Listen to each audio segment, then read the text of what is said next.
the others are S's, and there's none for Judy. And then what I'm going to do, once they're done, we're going to have the eulogy. And then I'm going to ask these wonderful men of God, I'm sure they made their way here for a special reason, I'm sure. So I'm going to ask them for like a minute each just to say, I know that's very short, but I'm going to ask them just to say something why they're here today and how she has touched their life. Her life, right?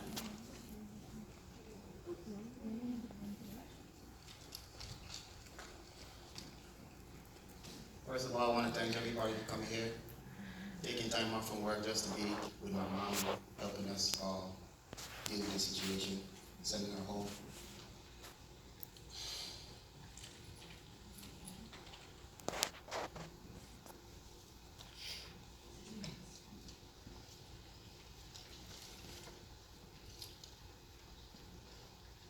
You're going to hear a lot of amazing things today about my mom, but I'm going to tell you some stuff you don't know.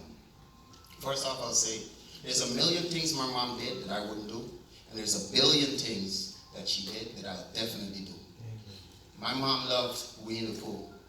We watched it all the time. Our favorite character was Tigger. She thought that Piglet was girly, and she said that Winnie the Pooh needed to put on some underwear. She loved Murder, She Wrote. She loved Touched by an Angel, and any movie with Jesus characters or anything to do with Jesus. My mom taught me a lot of lessons about life. The reason why I have no friends today is because of the lessons she taught me. She always told me to keep my circle small, observe people, and she always told me to look at people's eyes and their actions. She said if somebody act like a certain animal, then that's the way they're going to be in life. And I remember meeting this guy like about 3 months ago at work, and he had snake eyes, and I said to him, I said, listen, I'm going to train you, but I don't like you. And he said, why? I said, because my mom always told me to be careful with people with your eyes, the way you look at me. You never look at me straight, it's snaky. 3 weeks after, they scarred him off for stealing. It's like, my mom, a lot of people don't know, but my mom went to school in a canoe. She was a powerful woman. You know, she know a lot. She's not only Christian, but she also is spiritual in the sense that she taught us dreams. All of us know here, we just don't say nothing to outsiders, but we know dreams, we sense stuff, we could see stuff that she taught us how to read people, how to observe people. We know when you come with fakery, we know when you come with love. There's a lot of stuff that she taught us that I'm going to take to my grave. You know? My mom was a powerful warrior. And if you come against her children, she going to pray, but she don't even pray. She coming at you. She told me I got to be strong like my brother, and I got to be a warrior like my brother. She always told me to be like my father. I could go on and on. But what I want to say is that nobody's perfect, but my mom, she did the best she did with what she had, and I love her for it. The last thing is, 10 years ago, if I had tried to get my mom to drink red wine, she would probably slap me, because she was a serious Christian and she had nothing to do. The only time she was a deal with anything with alcohol is in black cake. But I got her to drink red wine because I explained to her that it's medicinal, it's good, it's not you getting drunk with it, it's good to drink red wine. She started drinking red wine. So I'm going to say to the old lady, keep sipping that red wine. Thank you.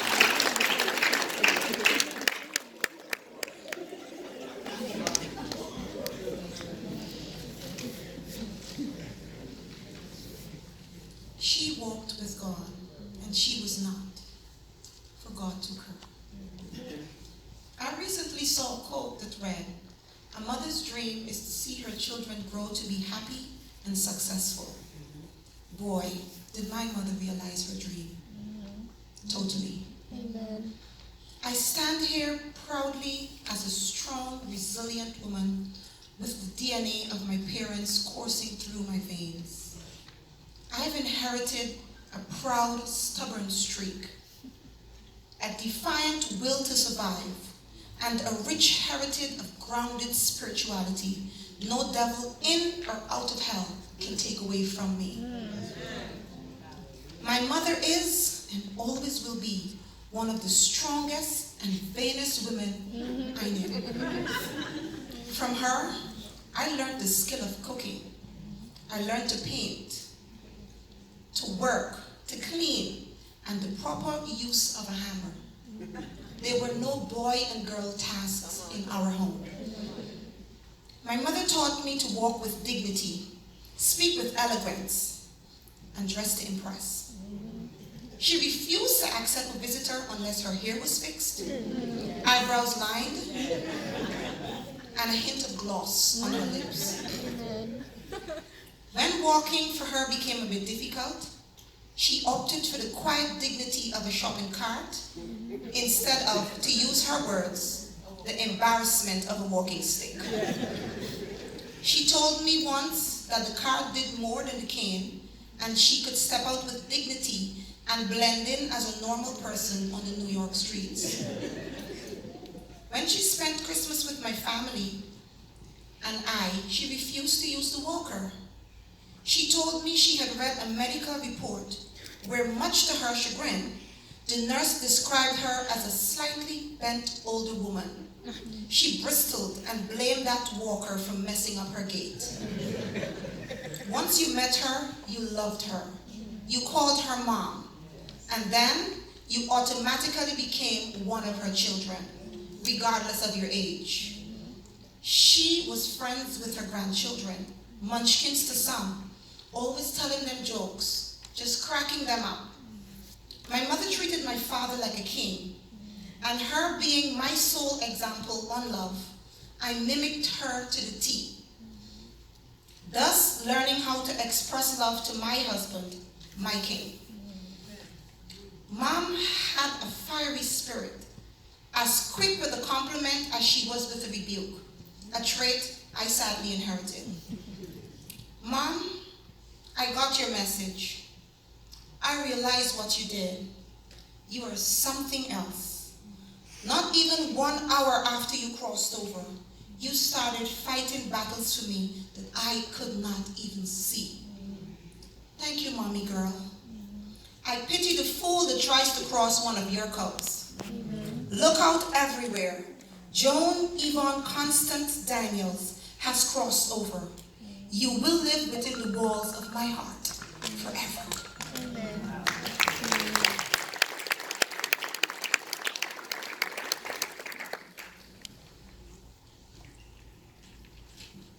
If ever there was someone who danced to her own beat, Mom, it was you. Beautiful, resolute, articulate. A woman of integrity who exuded confidence and grace. A winsome personality and an unwavering faith and commitment to God. You ruled with an iron fist while still nurturing us with love, a disciplinarian. It was imperative we stood erect, that we were well-spoken and well-mannered. Anything less was unacceptable, and failure was not in your vocabulary. You always said, if you have an English-speaking tongue in your head, you can do anything. You laid a solid foundation, thus paving the way for us to go forward with confidence, knowing we have been equipped for the journey that lies ahead. Your willingness to listen and attention to details was an outstanding quality of yours that I covet. You faced each challenge boldly. You worked tirelessly for what you believed, and would always say, "Be me," as I was fondly called. No matter the outcome, keep your chin up and your eyes pointed to the sky. You never hesitated to remind us how proud you were of us, a champion to me. If I ever become half of the woman you were, I would have succeeded. 13 years ago, when Dad died, I stood at the podium, unable to speak, overwhelmed by grief. You got up amidst your own grief, came to my side, held my hand, helping me to give my tribute. Your poise was amazing. As always, you exemplified strength and courage. Though you can no longer physically support me, I'm encouraged by the legacy you left. The values you instilled in me will last a lifetime. The flowers you planted in the earth through us will continue to flourish, and your memory will forever be alive in my heart. Mom, you have successfully completed your tasks, and therefore earned your well-deserved rest. Sleep on, brave soldier, mission accomplished.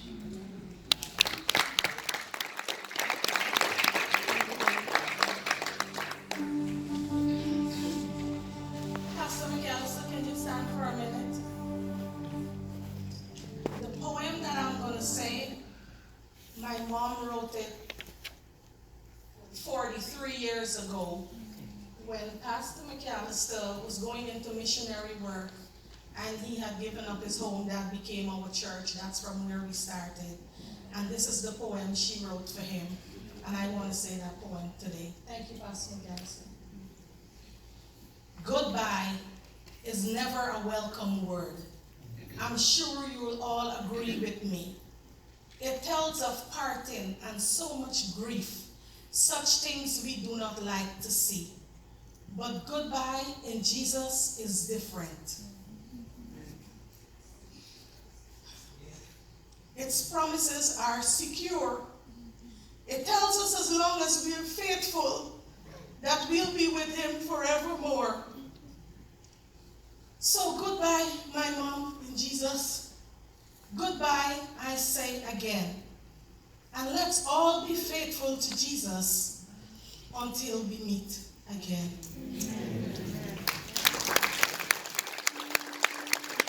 Proverbs 31 and 30 says, favor is deceitful, and beauty is vain.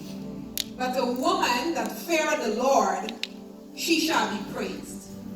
Like Peter and John at the gate beautiful, our mom had neither silver nor gold, but the values and morals that she instilled in us, and the beautiful legacy of faith, hope, and love that she leaves us can never be bought with silver or gold.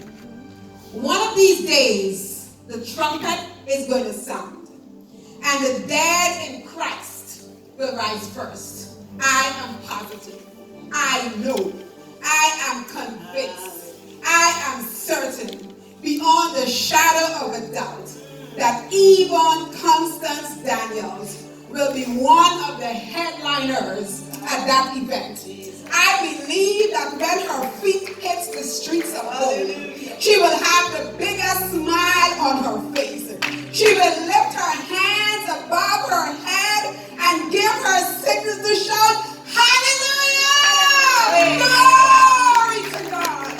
And I believe that when God hears that sound, he's going to say, that's my girl. That's my girl. She's here, go get her. But I believe that someone is going to say, not so fast. That's my dad. My dad and my brother who predeceased her. They're going to be rushing saying, Mom made it. She made it. She made it.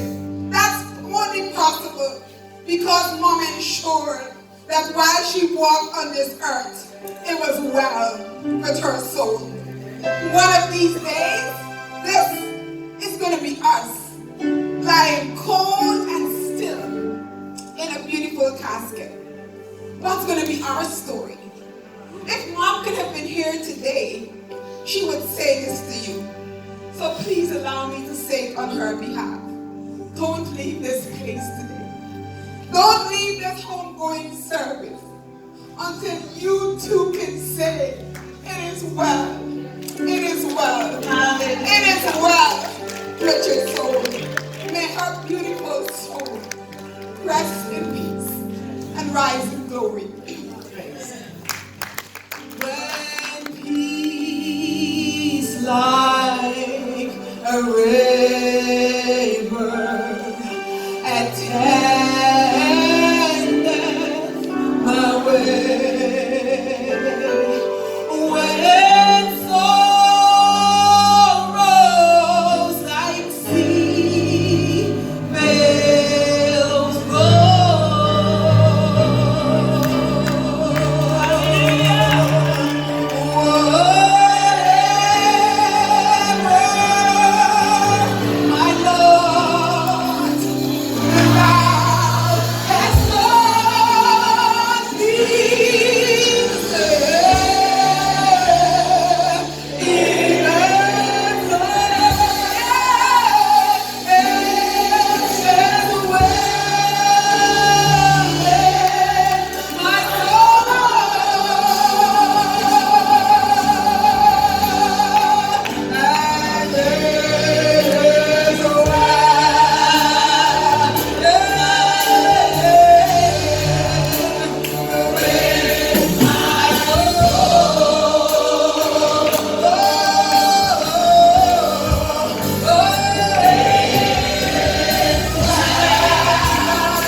day.